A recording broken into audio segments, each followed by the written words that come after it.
What's love got to do with it?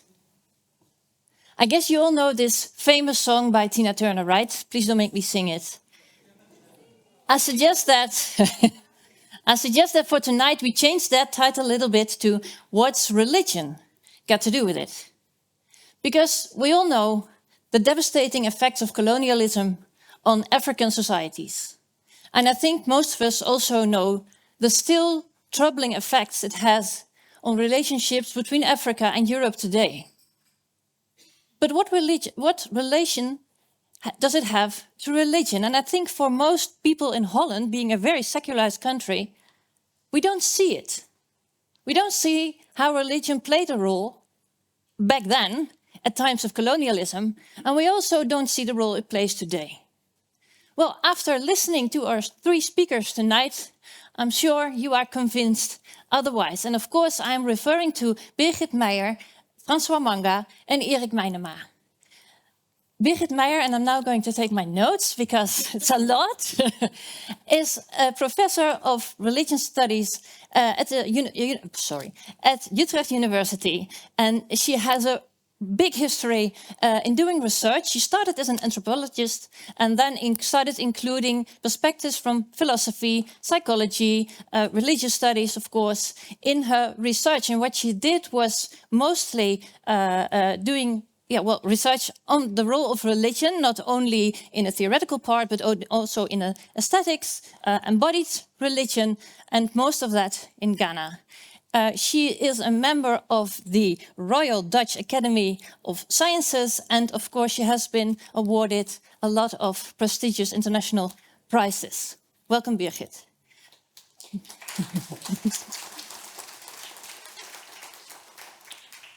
François Manga works as a creative theologian at Radboud University.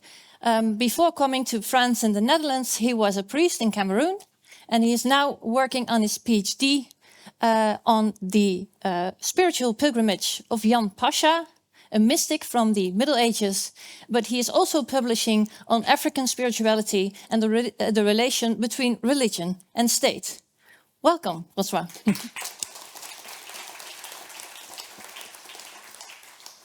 And last but not least, Erik Meinema is still making notes, who also works as a scholar of religion at the Utrecht University. He was granted the Gerardus van der Leeuw Dissertation Prize for his PhD. And what he does is studying the role of religion in Kenya, looking at youth from various minorities and how they manage to keep peaceful or even build peaceful interreligious relationships despite economical hardship, despite marginalization. So, welcome to you, Erik.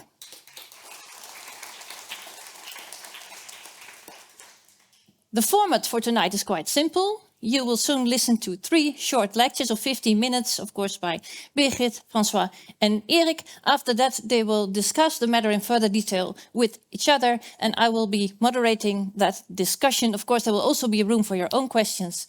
My name is Liesbeth Jansen. I work as a program manager for Radboud Reflects. And on behalf of Radboud Reflects and the Dutch Association for Religion Studies, yes, I say it correctly, you are very welcome here tonight. Thanks for coming on this windy evening. And for now, I'm happy to give the floor to Birgit Meyer.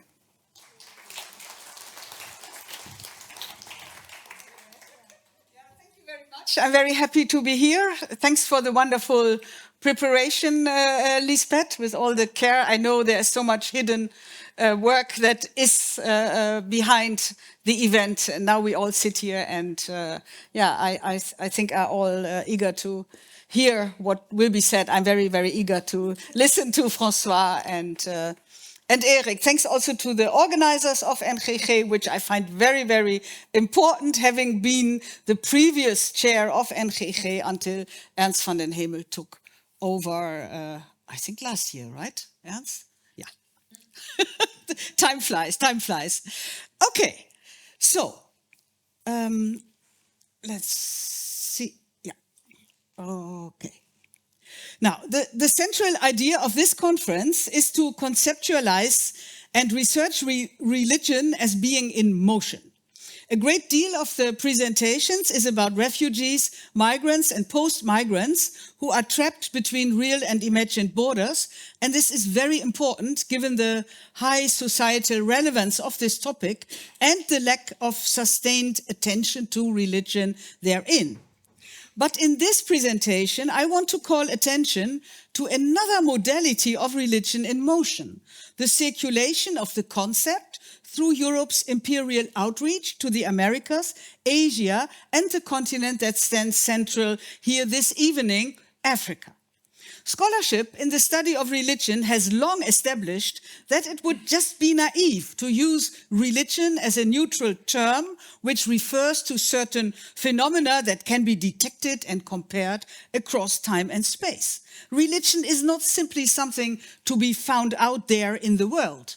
Rather, the very process of describing certain ideas and practices as religion is always already part of a decision to produce a particular kind of knowledge. Exactly for this reason, religion is an epistemic object that requires thorough critical reflection by the scholars using it, asking to what kind of knowledge and associated classifications and valuations did its use give rise. Such knowledge, though appearing neutral at first sight, must be situated in the wider political context in which it was produced. At this point in time, many scholars are engaged in attempting to decolonize academic scholarship, and there are multiple ways to do this. I opt for taking a historical and ethnographic route, which aims to track the establishment of connections and boundaries between Europe and Africa, in particular power configurations. I much agree with African scholars who argue that Africa should not be imagined as a self-contained and bounded region. European history is present on the continent and vice versa. To quote Achille Mbembe, the history of the world is present on the African continent, and hence it follows, as Eliseo Makamo put it, that we study Africa to understand the world. Working on Africa means working on the historically arisen entanglements that characterize our current world order. As some of you know, I have long conducted research on the activities of a Protestant mission society, the Norddeutsche Missionsgesellschaft, NMG, among the Ewe people in what is today southeastern Ghana and southern Togo. The mission was active there since the mid-19th century, at a time when the area was in disarray after centuries of trade by British, Dutch, Danish and Portuguese companies in enslaved people, and well before the establishment of German colonial rule in Togo in 1884. The missionaries of the NMG did not only establish mission posts with Christian quarters that aimed to separate new converts from the so-called heathen society, and I use these terms in quotation marks, of course. They also conducted research on all domains of the world of the Ewe, who were organized in small political units called DU and did not have a central rule. So, alongside its efforts to evangelize, the mission also became a central broker of knowledge about Ewe people to colonial administrators, as well as a wider Christian public and scholars in Germany. Of course, one should not take missionary descriptions at face value, for they operated in an imperial colonial power configuration in which knowledge about other people was informed by preconceived ideas and an urge to dominate and control. The point here is that missionary publications and reports must be read against the grain by trying to situate the knowledge conveyed in the imperial context in which it was developed.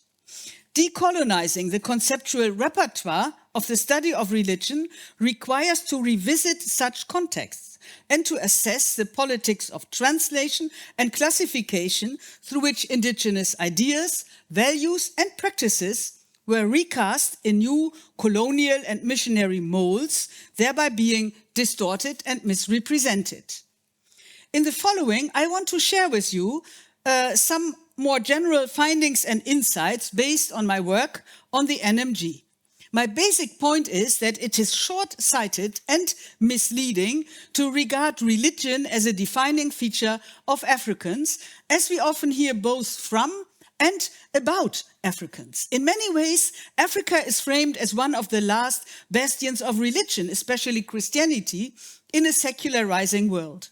Rather than taking religion in Africa for granted, or even seeing religion as a characteristic feature of Africans, it is important to track and understand how religion was imported to Africa from Europe. What kind of knowledge about Africa did the import of religion, understood as an epistemic object, to Africa convey? To which epistemological and political distinctions did it give rise? I will, in the following, raise 3 points. In the 17th and 18th century, people on the West African coast were reported to not have religion at all. They were said to worship fetishes. This was taken as evidence for the absence of religion, albeit as understood by the traders and travelers who wrote about their African interlocutors. The assertion of the alleged absence of religion among West Africans also implied a denial of the humanity of Africans, engendering, to quote David Chidester, a multi-layered discourse of otherness that identified the absence of religion with images of indigenous people as animals or children, as irrational, capricious, and lazy, as both blankness and barrier to European interests. Since the mid-19th century, this view gradually changed, and religion came to be discovered in Africa. This was the time when the NMG missionaries, next to many other Protestant and Catholic mission societies, started their conversion activities. Even before they traveled to the Ewe area, they had preconceived ideas about what they expected to find. Typical for Protestant missions, the NMG saw Africans as the cursed sons of Ham, who had long lost the high god in favor of the worship of demons. The mission seamlessly tied into the Christian vocabulary of idolatry, which harked back to the so-called Second Commandment, the story of the golden calf, the laments of Old Testament prophets against non-Israelite tribes' worship of deities as Baal, and the need to destroy these. For the God of Jews and Christians was a jealous God who did not accept any other gods next to it. Of course, this violent anti-idolatric and monotheistic discourse was also leveled against the veneration of relics, saints, Mary and Jesus among Catholics, both at home and in the mission field. The religion the missionaries identified among the Ewe was regarded as both problematic and offering a certain potential. In their sermons and reports, they drew a boundary between what they saw as bad religion on the one hand and some kernels of a search for spirituality on the other. The missionaries did not only preach against idol worship, but also required new converts to get rid of items branded as idols. Idolatry thus became a container for a broad array of artifacts that fell into certain indigenous categories, such as Jokawo, Legbawo, Trowo, Aklama, and the like, and which often also had specific personal Ewe names. The NMG missionaries did not only require that Ewe converts burned all items that connected them to an indigenous sphere of spirits, but also collected some of these items for a museum in Bremen, now called Übersee Museum, where they were displayed. Anthropologist Heinrich Schurz, who worked at the museum, had a great interest in the items collected by the missionaries and saw them as evidence of early forms of magic, as Zaubermittel, which he sought to classify in an evolutionary sequence. Here we see clearly how the introduction of religion as a category, as a concept to Africa, and the differentiation between bad and good religion entailed the taking away of all sorts of artifacts which served as scholarly evidence that the Ewe were on a certain low stage in the development of religion, stuck in magic and materiality. This also condoned the unfortunate scholarly distinction between religion and magic, magic being the more neutral term for the old term superstition, and in fact in missionary discourse, idolatry. And I think we are still stuck with this and need to work on it. Currently, items assembled under the ticket of idolatry and kept in European ethnological and other museums gain much attention in attempts to come to terms with colonial collections in these museums. I'm also involved in such a project, working on missionary collections in the context of the NWA, Nederlandse Wetenschapsagenda, Pressing Matter program, and a project with scholars from Ghana, Togo, and Germany that investigates the conditions under which a collection of Jokawo and Lekba were taken to Bremen by the NMG. Such collections are in fact time machines that take us back to the symbolic and actual violence of the colonial frontier zones. The missionaries saw it as their task to lead the Ewe back out of savagery and darkness to the high God, and Mawu became the Ewe term to refer to the Christian high God. As the scholar of German and post-colonialism, Ohiniko Mawuse Toffa pointed out, Christianity was regarded as the condition for the Ewe to deploy their full humanity. He sees the incorporation of this idea of African inferiority that can only be redressed through conversion to Christianity as traumatic, awaiting to be addressed. The NMG put much energy into the translation of the Bible and Christian literature so as to reach their prospective converts in their hearts. Translation is always tricky, of course, as one cannot be sure that the Ewe terms used in translation would be equivalent to the German source language. In this sense, translation created potential for the development of a specific Ewe understanding of the Christian message within the confines of the mission church regime. Translation also was to serve the broader purpose of establishing a joint, standardized Ewe language.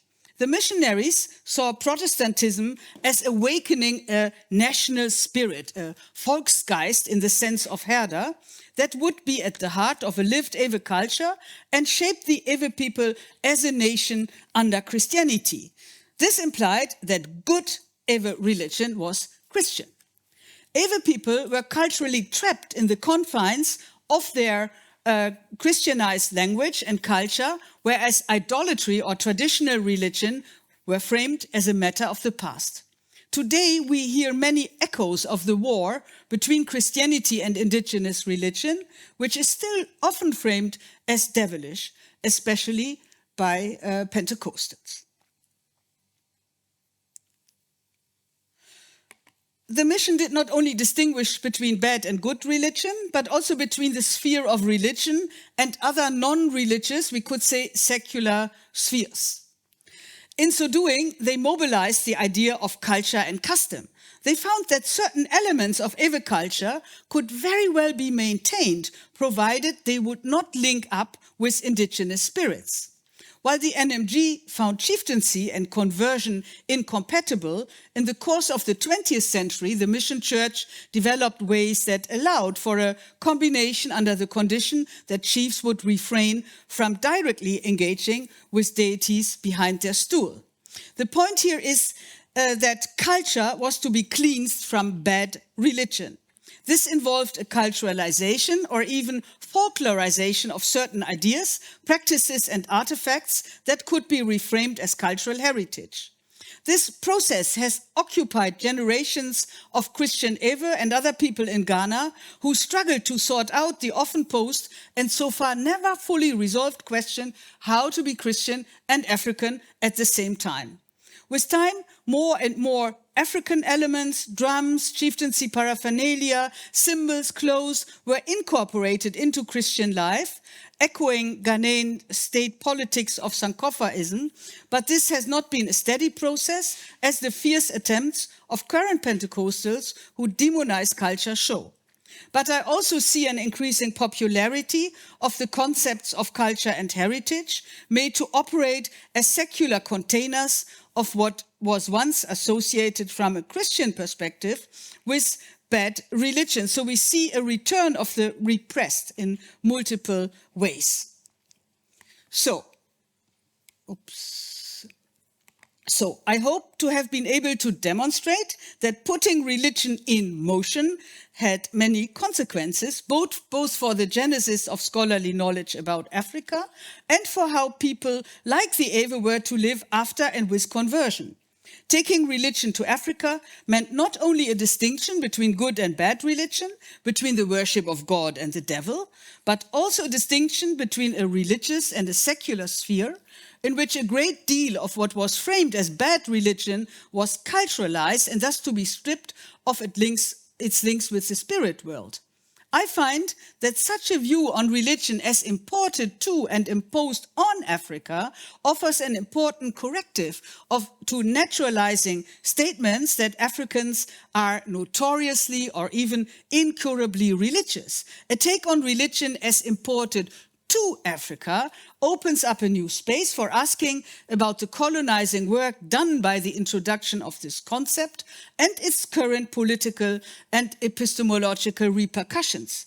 It is high time to unpack and decolonize religion as a political and epistemic object by tracking and tracing its effect for knowledge production, as well as the regulation of religions in a political order, about which we will hear more from the next speakers. Thank you for your attention.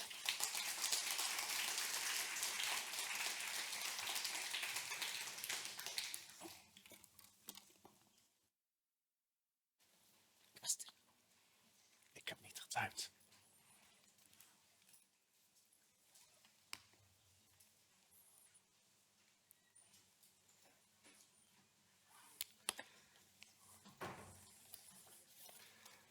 Good evening, and thank you to the organizer of this event. Also, thank you to those people who invited me.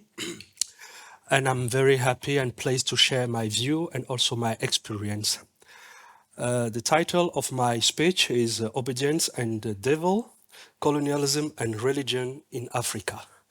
I remember very well that it was during our first meeting online that the title popped up because, yes, it was like very hard talk among us. And then many people asked what's the connection between the devil and obedience and that. I'm happy that today is the first, is November the 1st. It is All Saint, Halloween, but All Saint for us. And we are talking about the devil here in the Hemel. So colonialism since its beginning, according to many scholars, had and still has a deep impact on the relationship between Africa, state, and Western countries. However, few people are aware that religion plays a significant role in the process. Africa is victim of the Western definition of religion that was introduced in Africa alongside with the colonial conquest. The so-called mission or civilization task influences cultures, social life, African religions, and politics even today. My speech tonight is an academic and theological reflection on the consequences, mainly the negative ones. So please don't expect from me to be kind on missionaries. No, I won't be kind, not at all. On mission in Africa, especially on the building of what I call the full-time dependence mindset. My training and involvement in mission as priest, in addition to my specialization in systematic theology, philosophy, spirituality, and history, provide me with sufficient material to voice my argument that religious contribution in Africa have been spoiled by politics and damaged by supremacist ideas. Those two positions annihilated the gospel and brought the mission on a very slippery way. very slippery way, field, with results we see today in both sides. The Western with arrogance and superiority complex on the one hand, and African with uncontrolled rebellion, self-doubt attitude, and inferiority complex on the other hand. My lectures has 3 parts. The first is a reminder, which to me seems very important, as many falls into the trap of reductionism by seeing Africa as a little piece of white land. To illustrate my view, I myself am specialist on Jan van Passion, an author from the Brabant province, one of the 17 provinces of the Middle Ages, the medieval Low Countries. I cannot consider myself as a specialist on the whole Europe. Therefore, how comes that many Western scholars specialize in one unknown tribe or village lost in Africa will call themselves specialists of Africa in a whole? I don't have any answer to this, but I'm just wondering about. The second point is an overview on colonialism and religion, mission, with their arrogance, pretentiousness, and violence. All of them, slavery, colonialism, and mission, have been well prepared with a theoretical background, on purpose chosen actors, specific methods, and detailed lexicon. For example, obedience, tribes, civilization, politeness, indigenous, help, poor, rewards, good, bad, evil, God, heaven, hell. These words are important as they shape the minds and the relationships between the missionaries and the local people. The third and the last aspect of my is an analysis of the effect missions from the starting to now on. The mission in Western perspective is not at intra, not at gentes, not at extra, not also at ipsum, but at idiota. Idiota means people without any knowledge. I will explain later on. Missions is a one-way engagement because generally only Western priests and nuns abroad are called missionaries. When African priests come to Europe, they are never called missionaries, not at all. Here are some names. Foreign priest, here in Netherlands, buitenlander priester. In France, les prêtres étrangers. They are seen as poor people in search of money, not as missionaries. Also, when they find some respect, like in Italy, they are called fide donum. There is a clear negation and refusal of the status of missionaries to non-Western in Europe, also with the emphasis on obedience as a social attitude. On the one hand, the African priests are setting themselves on a higher social level. They are civilized as colonialists in the resemblance to Western. On the other hand, obedience is used as the most important tool to run a family, a school, and even a whole country. In Africa, I mean in Cameroon, where I'm from, you should obey to your parent, to any other people, to your teachers, to a policeman, police officer on the street, to your leader, to the priest, and to God. So you are always in obedience mode. There is no room for the concept of respect. And God called the dry land earth, and the gathering together of the water called the seas. And God saw that it was good. Since few years, there are a lot of meetings and summits with evocative titles like USA Africa Summit, Sommet France Afrique, China Africa Summit, Russia African Summit, India Africa Summit, and Turkey Africa Summit. All of them are about a country meeting a continent. Beyond this political and economical views, it might be relevant to point out that Africa is huge and bigger than what is shown and said by media and taught in many schools. Africa is not a safari piece of land with wilderness, poverty, war, and death. Africa is a continent 3 times bigger than Europe, up to Ukraine now. Africa is 731 times bigger than the Netherlands. Africa has 55 countries and kingdoms, 1.5 billion inhabitants, and about 2,000 languages and different cultures. No matter what many think, these are facts.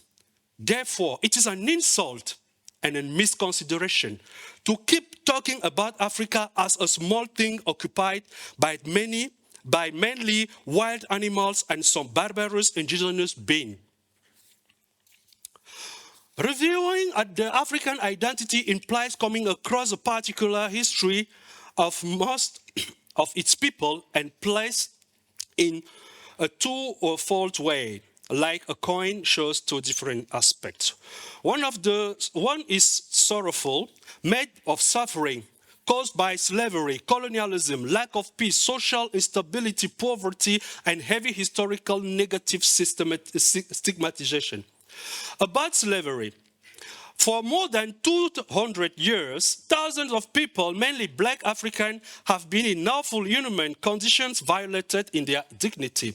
Caught like wild animals, sold like household goods, packed in dirty ships and forced to work like beasts in farms or in other ways in Europe and mostly in the Americas. Thousands of them died of illness, neglected wounds, thirst and hunger thrown into the sea during demonstration of fear of anti-slavery ships.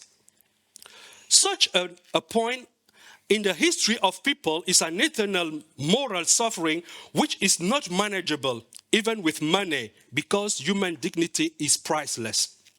This is this is forever engraved in the memories and the history of black people all over the world.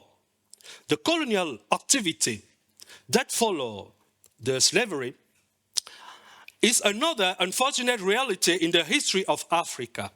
Without any respect and using all kinds of lies, corruption, and violence, many European countries came to Africa. Officially, the official reason of civilizing is itself a clear negation of the African cultural originality and difference.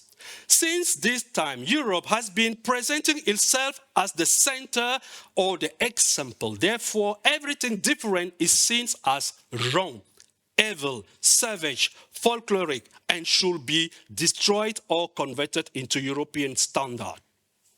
This involves African languages, food, social organization, the way of dressing, and education. So, to be civilized, African people should abandon their language to adopt English, French, Portuguese, Spanish, Dutch, and German.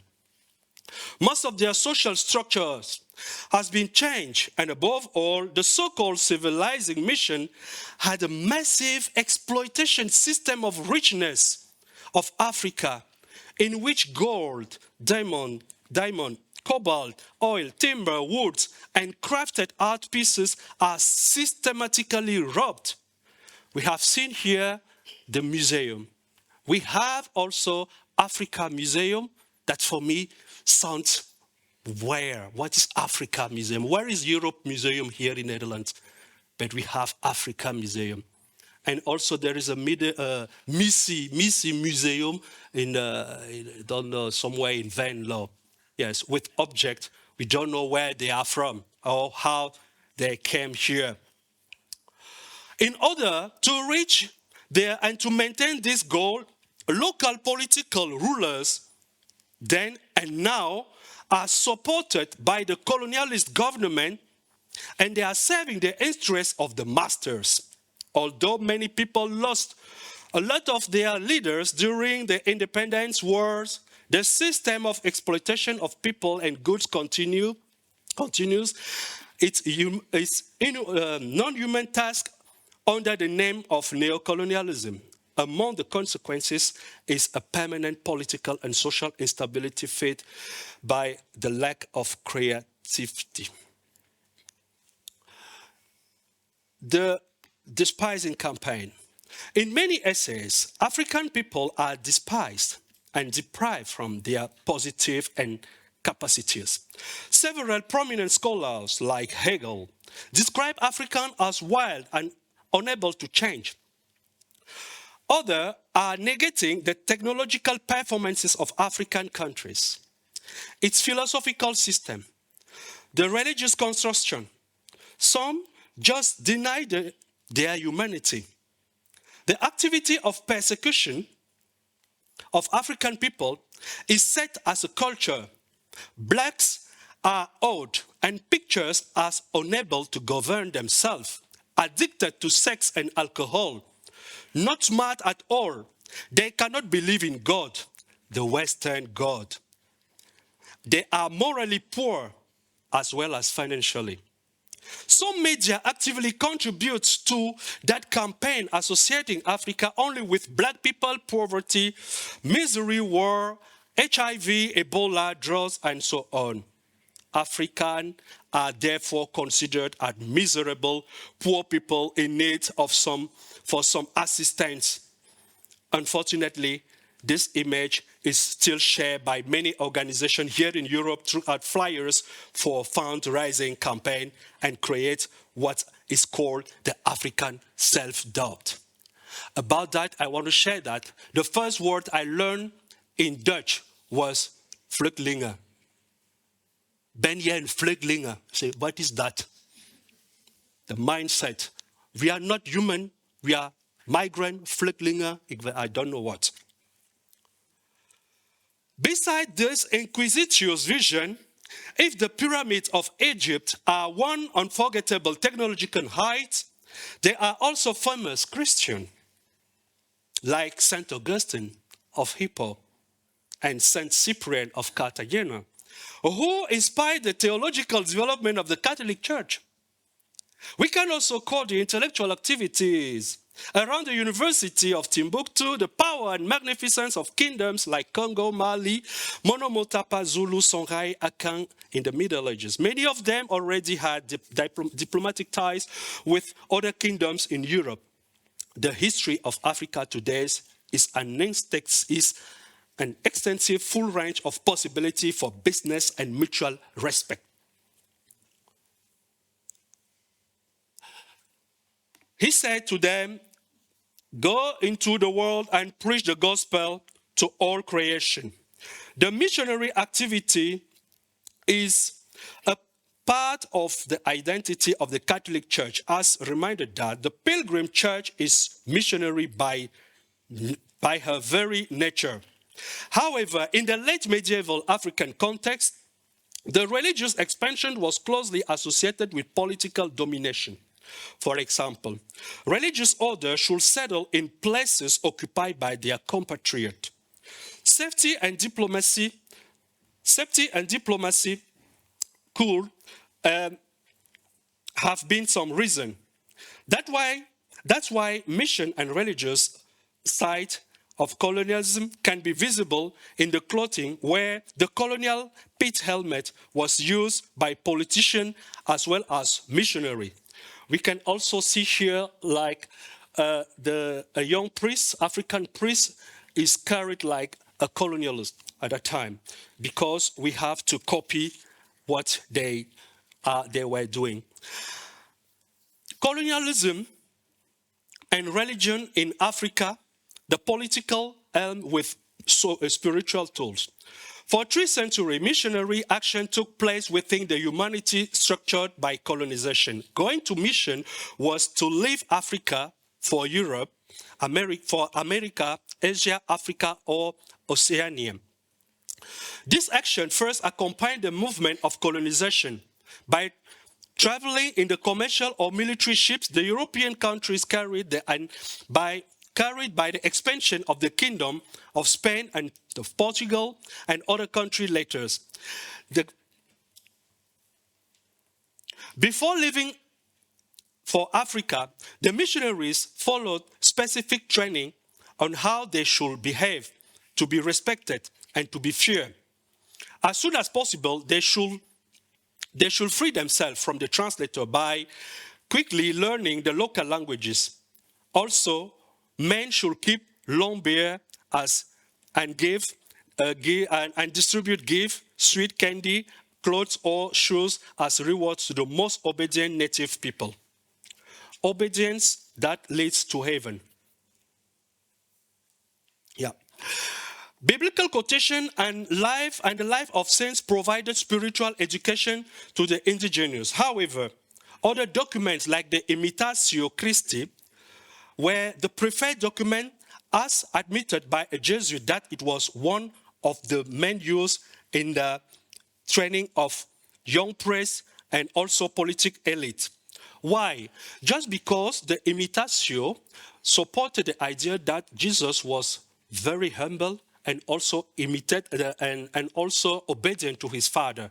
And if you want to be a very good Christian, you have to be obedient. It's so simple. After many centuries of mission in Africa, many actions have been taken to evaluate and to update it. One of the most important is the enculturation. That term has been promoted by the Vatican, granting the indigenous the possibility to use their language. Can you imagine that? In order to use your language and your culture, you need the permission from someone else. It is very deep. Blessed are the obedient, for they will be promoted. In this section, there is a very mental and physical domination.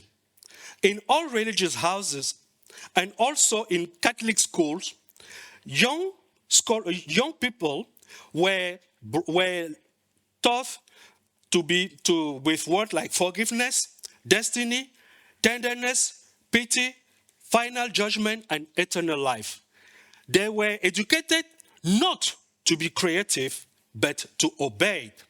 And if you don't obey, you are sent out. I'm fine. I'm sorry. Like, I will just quickly read this quotation of the President Léopold Sédar Senghor, the first president of Senegal. In one of the letter he sent to his friend Case Bartol, he said,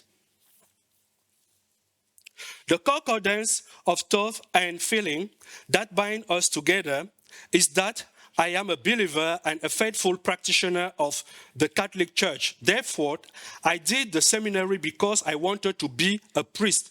However, as I was already defending my opinion, my ideas on negritude, the Father Superior of the seminary sent me away, arguing that it was not my vocation to be a priest because I did not have the virtue of obedience."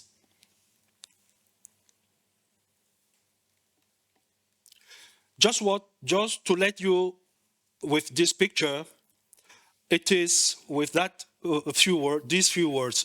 The Literature Nobel Prize Alexander Solzhenitsyn, in his book, The Conqueror Award, emphasized that all life matters beyond status and achievement.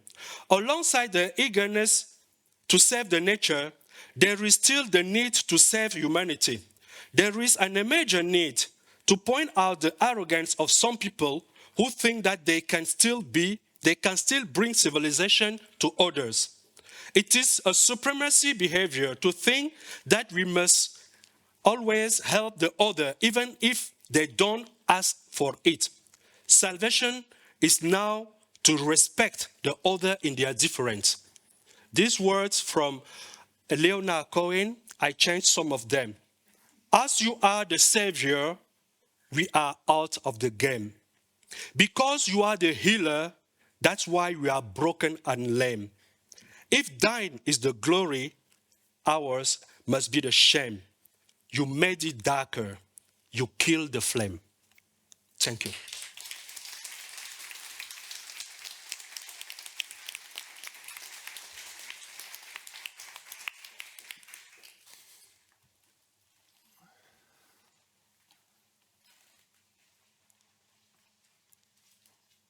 Yes.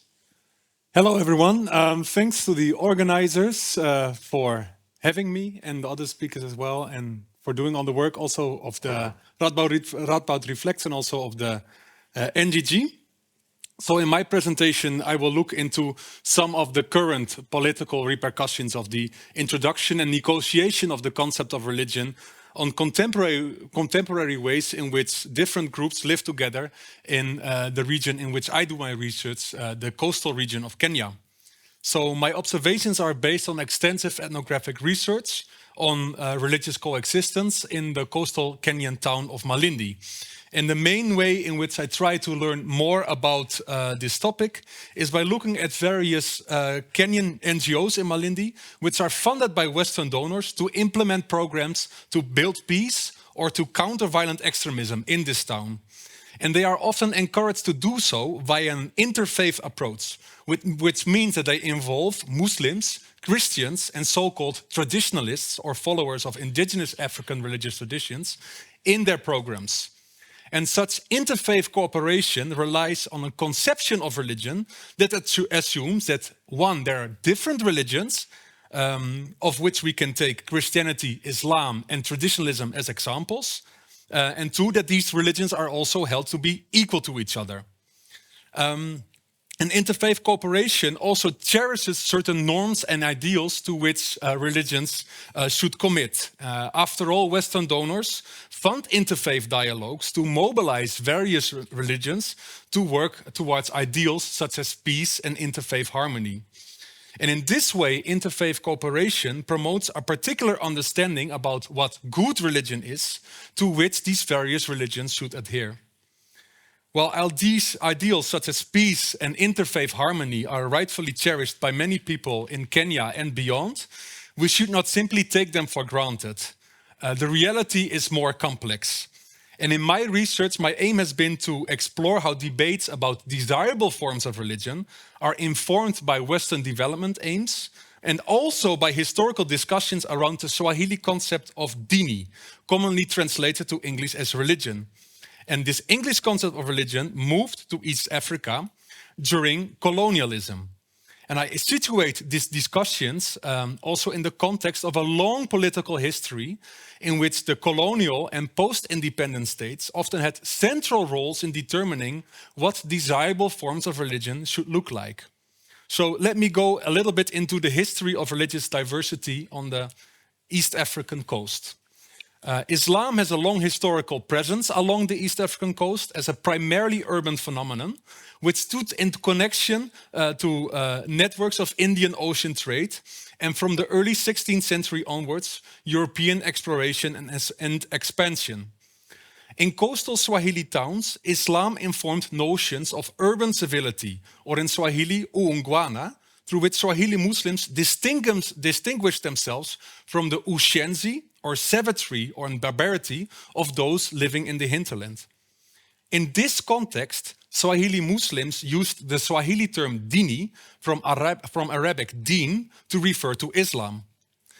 Despite early Portuguese presence in East Africa, Christianity only made a lasting impact along the East African coast with the advent of British imperialism at the end of the 19th century. Christian missionaries were particularly successful among many interior populations. And as a result, Kenya currently has a Christian majority population and a significant Muslim minority.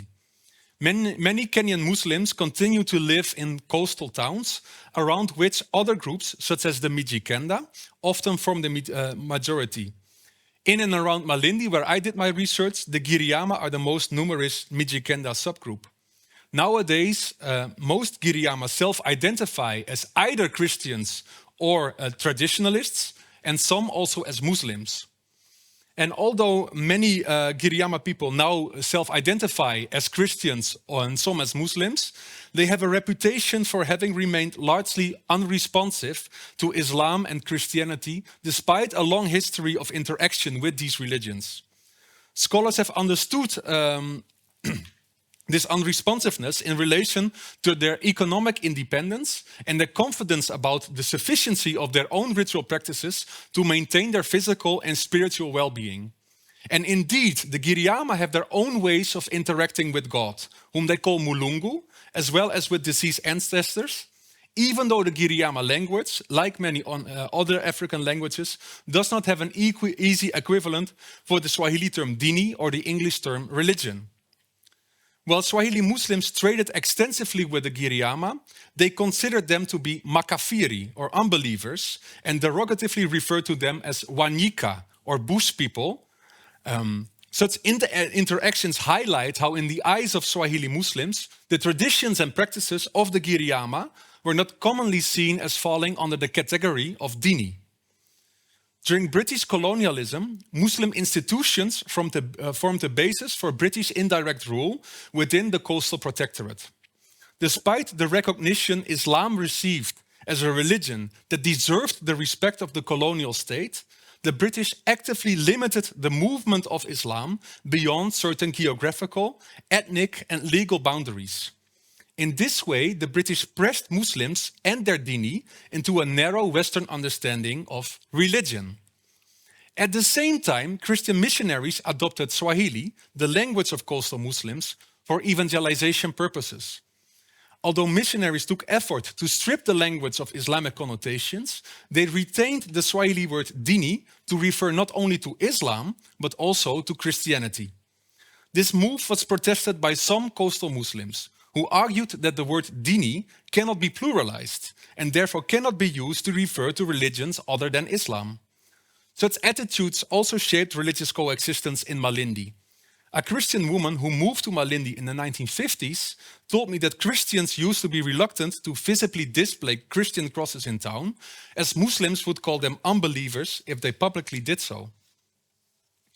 Despite Muslim protests, the term dini became important for the ways in which many non-Swahili Africans imagined an emerging religious sphere, which many closely associated with reading, modern education, the church, development, and the colonial state. For example, the term dini was used in the self-designation of various African-initiated movements that appropriated such elements. Although dini movements were generally tolerated, the British administration derogatively referred to dini movements as cults and restricted their activity when they raised political criticism or continued practices considered to be morally repugnant from a colonial perspective, such as polygamy or female circumcision. Furthermore, if African movements resisted colonial subordination, the British administration associated them with witchcraft and savagery, thereby mobilizing stereotypes about African primitiveness that legitimized their violent suppression. Such stereotypes were reproduced for North American and European audiences in several full-length movies shot on location in Kenya during the Mau Mau uprising against British colonialism in the 1950s. Similar dynamics in which Christianity, British colonial morality, and the interests of political elites established criteria for what properly counts as religious continued after independence. Although the equality of religions is recognized in Kenya's secular constitution, scholars have frequently pointed to the predominance of Christianity in Kenyan politics, law, and public life. For example, law scholars John Osogo Ambani and Ocheng Ahaya assert that Kenyan law largely builds on Christian morality and British common law, leaving little space for indigenous African religiosity. Furthermore, Kenyan politicians often rely on Christian practices to raise legitimacy and support. For example, by visiting churches to seek blessing and support, as is done here by former President Uhuru Kenyatta and then Vice President William Ruto.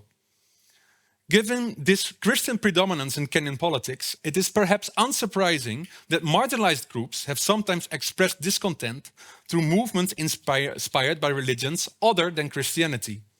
Yet, strikingly, attempts of Kenyan Muslims to set up their own political parties in the late 1990s were judicially halted on the grounds that Kenya is a secular state which does not allow for the politicization of religion. Nevertheless, many politicians who are not Muslims or traditionalists themselves occasionally dress up in Islamic or traditional attire. Such practices exemplify how political elites continually reinvigorate promises of inclusivity and equality towards religious minorities to gain legitimacy and support, while movements that mobilize ethnic and religious identities to criticize political elites are simultaneously silenced. It is in this context that Swahili Muslims and Mijikenda from various religious backgrounds have frequently complained about their political marginalization vis-à-vis Christians from upcountry.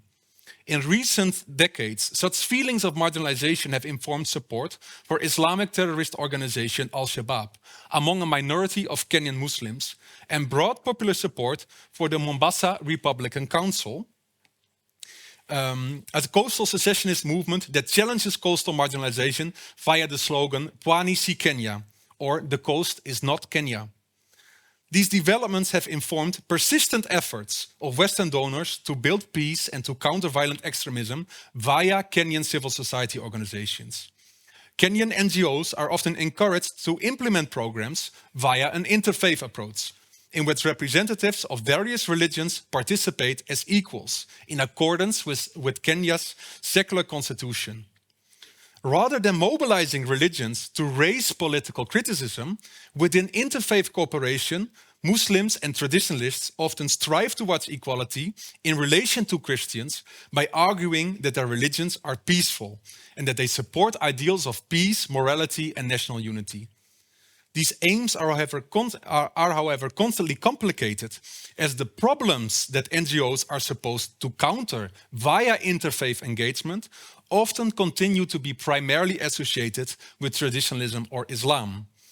Let me illustrate this with two examples. The Coast Interfaith Council of Clerics is funded by Catholic Relief Services to implement a program to build peace and to counter early marriages. Although this program engages Christians, Muslims, and Giriama traditionalists alike, I noticed that the program has an implicit bias against Giriama traditionalism, as it envisions early marriages to be a cultural problem of the Giriama. As the program is funded by Christian donors, implemented through largely Christian staff, and hosted by Melindi's Catholic Institute, Giriama traditionalists rarely publicly criticize this course of events, as they fear to bite a hand that feeds.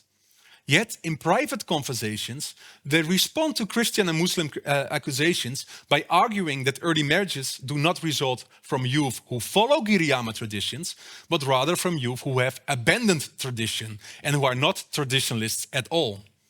Furthermore, Giriama elders repeatedly complained that Muslims and Christians continue to associate Giriama traditionalism with immorality, idolatry, and witchcraft, causing them to doubt whether Giriama traditionalism is worthy of being called a religion or dini at all. Giriama traditionalists implicitly respond to such accusations by using the Swahili word dini to argue pia sisi nasi tuko na dini, or we have a religion too, in which the same God is worshipped as in other religions. Such claims illustrate how Giriama traditionalists constantly need to emphasize that they also have a dini that is peaceful and moral, which they also continuously need to stress during public events in order to be accepted and respected as representatives of a religion within interfaith cooperation.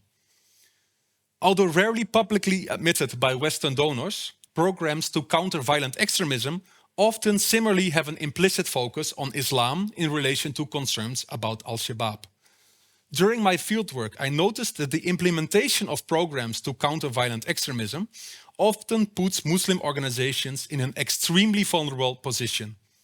On the one hand, these Muslim organizations risk angering Muslims who are critical of the state, of the Kenyan state, or Western meddling in Islamic affairs. On the other hand, the Kenyan government often scrutinizes Muslims' NGOs as part of its counter-terrorism measures and has frequently used extrajudicial violence against terrorism suspects. In these dynamics, it has become crucial for Muslim organizations to actively dissociate violent extremism from Islam. In this context, I noticed that two Muslim NGOs that implement programs to counter violent extremism generally avoid addressing the topic of violent extremism altogether, as they fear that this would lead to security risks or the further stigmatization of Islam. These organizations rather try to counter violent extremism by promoting peace during interfaith dialogues and by providing young people with peace education. In this way, Muslim NGOs aim to uphold the idea that Islam is essentially a peaceful religion, which, like Christianity, contributes to peace and national unity. Following such reasoning, violent extremism results not so much from radical interpretations of Islam, but rather from a lack of religion among young people, since in the view of these Muslim organizations, all religions, including Islam, support peace and national unity. From these examples, we can see that both Giriama traditionalists and Swahili Muslims try to uphold an image of their religions as essentially moral and peaceful by arguing that violent extremism and early marriages not so much result from Islam or Giriama traditionalism itself, but rather from a lack of religiosity among young people. The association of these vices with youth, rather than particular religious groups, arguably enables leaders from various religious backgrounds to work together across religious boundaries within the civil society settings that I studied. Such interfaith cooperation is, however, constantly complicated because Islam and Giriama traditionalism continue to be primarily associated with the problems that interfaith engagement is supposed to address. In these dynamics, Christian morality and geopolitical interests of Kenyan political elites and Western donors often continue to set the standard of what good religion ideally entails. Muslims and traditionalists often pragmatically conform to these standards. Yet it also requires that they constantly need to defend themselves against accusations that their religions are immoral or violent and do not fit neatly within this Christian example of what religion is supposed to be like. It also leaves a long history of Christian predominance in Kenyan law, public life, and politics unaddressed, as well as widely experienced feelings of marginalization among sections of the coastal population. Such dynamic may limit the potential of interfaith cooperation to work towards the peaceful, harmonious, and inclusive society of Kenya it envisions. Thank you for your attention.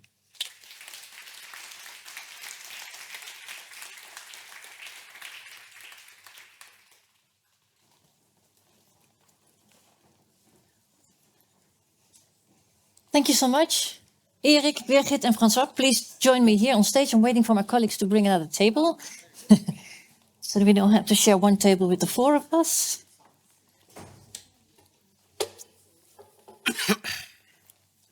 Thank you so much. We heard a lot of interesting things. We heard a lot. We have a little less time for the discussion than planned. So what I thought to do is that I'll give each of you, and I'll start with you, Birgit, the chance to refer to one thing you heard in the lecture of François that struck you, that you want to comment upon. And then from there on, I'll give François the opportunity to reflect on the lecture of Erik. And from Erik, we'll go back to Birgit. And then the floor is yours. Agreed? Okay. That's a very good. Well, we only met this time today, and I found your narrative very compelling. What really struck me is your emphasis, the emphasis you place on dignity and lack of respect. And I saw some links between the work of Ohini Mawuse Tofa, to whom I referred, who wrote a very critical study of the NMG mission inspector Zahn. And he said, it's not even a question, it's not a bad man. It's not a question of intention, bad intention, but it's a question of certain structures into which people engage. And he offered a critical analysis of the mission as a structure thriving on obedience. And I think you reflected back on this from your own position. And I really see a lot of convergence there. I also see lots of links between my own work I have done on Protestantism, introduction of the image of the devil, and all these kinds of things. I sense an anger in you when you speak.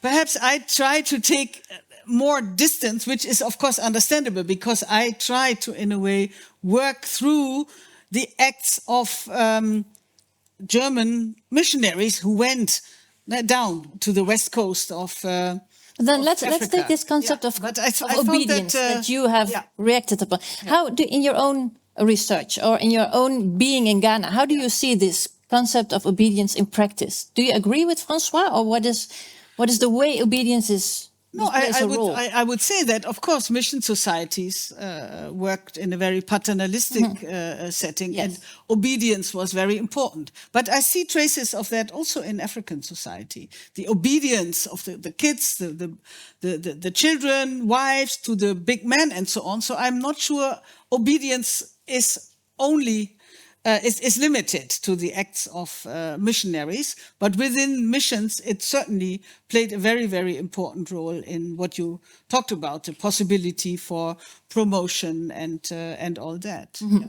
So you say obedience, of course, it plays an important role with the missionary concept and within maybe Christianity at large. But I think it also resonated in certain ways, and one could work on that more, Yes. with also certain ways that children should know when to shut up and so on. So there is something there of a kind of click, perhaps. That is something, of course, we need to talk about. Why was the mission so successful? Why do we have repercussions of Christian conversion in Africa and from Africa? Even something like reverse mission, as it is called, which we have here. So that is something I also still find intriguing and puzzling, and I would love to hear you about. Yeah, and I can see you want to react. You can do it, but you have 30 seconds. 30 seconds. Yes. Okay. First, yes, thank you for reaction. Please don't take it personally. There is no anger, but it's just to be strong in my argument, because also part of my DNA. You cannot feel it, but you feel some other things. But to me, it's like Larry said, it is a very serious topic. Yes, obedience, but maybe we are going to work further on how is. But what do you think? That's because I thought you wanted to reflect on that, of Birgit saying that maybe obedience in itself resonated. Yeah, obedience to me is not bad. I also made my obedience vow as a Carmelite. So obedience it's not a bad thing. We need to obedience, but to me it's more than like respect, because the way it has been used and the way it's used up to now is like it's not promoting the human dignity. I would like to quote one example. I know many friends of mine, African, who came here and say they want work here as priests, because here priests are not. The people do not obey. People here do not obey to priests. Because in Africa, when the priest is never late, when the priest is there, it is the time. It's the time. The priest is the time. Rolex. So the priest is the first to eat. The priest is the. So it is a social status, and you have to obey to him. And can you imagine someone who is 30 years old and he calls his grandfather, that is like 80 years old, my son, how are you, my son? How can you call him my son? Because you say, oh, pater, father, mon père. And you call the other, his age is 3 times older than you, call him my son. So it is, and people are educated there to obey. And if you don't, then you are threatened to go to hell. Yes. And to meet the devil. And no one want to meet the devil except the Halloween fans. Exactly. So let's leave obedience for now. François, what struck you in Erik's lecture? What I like, Erik, in your purpose is first that you made like boundaries. You didn't talk about Africa. I like that. You talk about Kenya. I learn also, because I don't know Africa as whole. So that's the first point. Thank you very much, because I learned something about Nisi. What's the word? God in Swahili? Dini is religion. Yes, Dini, religions. God Thank is you. Mulungu. Oh, Mulungu. I like that. I like that, your work, because it is a kind of respecting the people, and also respecting the way they are doing. The second point is, and it is also a question, so it is God. They say they have their own God, and I heard that there is a kind of conflict between the Christian God and the Dini. Of the local Dini or the Muslim Dini, how do they relate? How do they work together? I think that's a good question. I think that if you look at some of the writings of the very early missionaries among the Mijikenda, and Giriama are part of the Mijikenda, they complained that there is this being called Mulungu, but the Giriama and the Mijikenda don't have many thoughts about them. So they don't have a very developed theology. And that is because they interacted with Mulungu for pragmatic reasons. So it is Mulungu you turn to during rituals when there's, for example, a lack of rain. But now you see that within the context of these interfaith dialogues, Mulungu is more and more framed as a god that is very similar to the god of Christianity and Islam, in the sense that also other spiritual entities, like ancestors, like spirits, are not recognized in these interfaith dialogues, because Muslims and Christians would immediately say that is a form of idolatry, it is witchcraft, and therefore we cannot interact with these traditionalists. So they need to shape their thoughts in such a way that it's presentable to Muslims and Christians, and that is as something that is similar actually to Christianity and Islam. So they shape their religion in the image of Islam, and that is the only way that they can make the claim, we have a religion too, which is not a self-evident claim in that context. And actually many Giriama people would disagree. They would say, no, what we do is not the same as Christianity or Islam. We don't have a dini. But they don't say that in the interfaith dialogue. No, not in that setting. Because if you don't have religion, then why are you part of an interfaith dialogue? But they say we have religion. Yes. Just they perceive it in a different way, and in these dialogues they try to model it into some form that is recognized. Exactly. Yes. Yeah. Yes. Okay. What struck you in the lecture of Birgit? Well, of course, it is very similar to me, because Birgit was the supervisor of my PhD. So I know her work and I have been very much inspired by it. But I think that one thing that I find very interesting about what you noticed is how the concept first of tradition and perhaps later culture, and now in current global constellations, the concept of heritage is traveling again and functioning as a way to sanitize basically indigenous African tradition or culture. There's always a problem with categorization if you use Western concepts for that, but to sanitize it from these attachments to the spirits, to the gods. And that is what makes it safe again to talk about this. And we see very similar things going on in Europe, in which also the legacy of Christianity is culturized by claiming that it is not Christian religion, but Judeo-Christian heritage that is what characterizing our society. But then the dynamics are different, because I think in these African settings, it is an opportunity also for followers of indigenous traditions to reclaim a position in the public domain. So many Giriama would also say they are happy to use the concept of heritage. But then again, it comes with a different kind of sanitation again. So Mulungu is not even part of it. Exactly. The spirits and the ancestors also not. So I find that very interesting. Nice that you picked that up. So I think we call ourselves scholars of religion. It was put there, but in a way, we are scholars of religion, magic, and heritage. And it is. What's the difference between magic and religion? Well, I think these are categories, and these are categories that contain certain aspects of a very broad set of practices and ideas with which people engage with some kind of beyond. But these terms do certain conceptual work, they separate, and they do some ordering work, so they allow for classifications and so on, and they do some political work, which we see in Erik's case and also in my piece. So in a way, indigenous people are less allowed to practice these ideas, rituals, and so as religion, but okay, somehow in a folklorized form, you are fine. You can become a culture and so on. So, and these are political decisions, and this has implications. So I would never want to define really what it is, but that's why I said, let's look at a religion as an epistemic object. What is epistemic? But that is about making knowledge. So religion has been employed to create a certain knowledge, always in power structures, that is put to use and that orders and values and classifies how people are situated in the world. And what we encounter are colonial echoes of the use, the introduction of these categories: religion, Yes. superstition, and culture/heritage. Yes.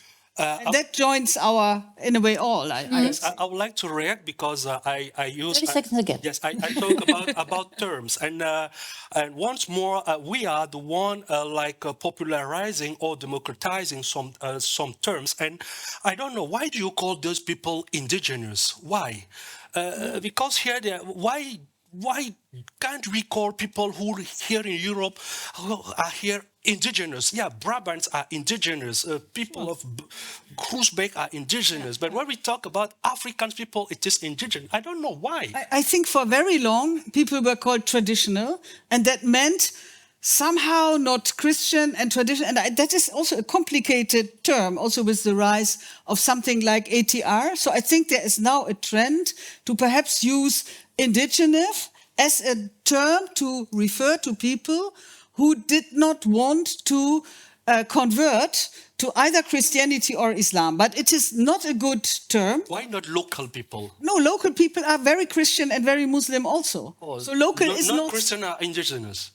Well, I think indigenous is then employed to refer to such repertoires that are not in a way brought under the number of Christianity. It is a clumsy thing. What you could also use a blank, but it is a really. So I'm not happy with traditional. I'm also not really happy with indigenous. But there must be a way to refer to what Erik talked about, Mijikenda people, Giriama people, those who don't want to convert to either Christianity or Islam. Yeah, and I think that is it's very difficult to find a good term for it. And I think one of the terms that are used by some Giriama people to refer to their own traditions is Chikwehu, which you could translate as our way of doing things. So there's a sense of the things that they belong to them as a people. And it is in this sense that I use the term indigenous, because they think it belongs to them. So in that sense, I try to follow people's own self-descriptions, but then again, there's always the problem of translation. Yes, but the point to me is that we use this term only with people abroad. I mean non-Western people. For example, tribes, stam in Netherlands. When there is a president in a country in Africa, all the NPO, BBC is from this tribe. But no one cares about the tribes of Macron. Macron is not from Marseille. He's from somewhere. So it is like stigmatizing. And I say that we as intellectuals, we as scholars, we write articles, we talk to people, and we are going with that. My question is why? I don't have a problem, good or bad. That's not my problem. But my problem is, why don't we use the tribes here in Europe? My first day in Leuven, one classmate from Germany asked, first day, from which tribe are you? Huh? He said, okay. And from which tribe are you? No, in Germany there's no tribe. Say, yes, you are Franken. Say, how do you know Franken? Yes, you have tribes there. There are tribes. The tribes, there are local languages. There is Swabian. I speak Swabian. I read Swabian. It is not known. It is a dialect. But because it is not in Africa, okay, it is a language. But the point is, we have to find a way. To me, it's not, there is something with respect. To me, sorry, but I don't know. There is something, we use words. Yes, that's it.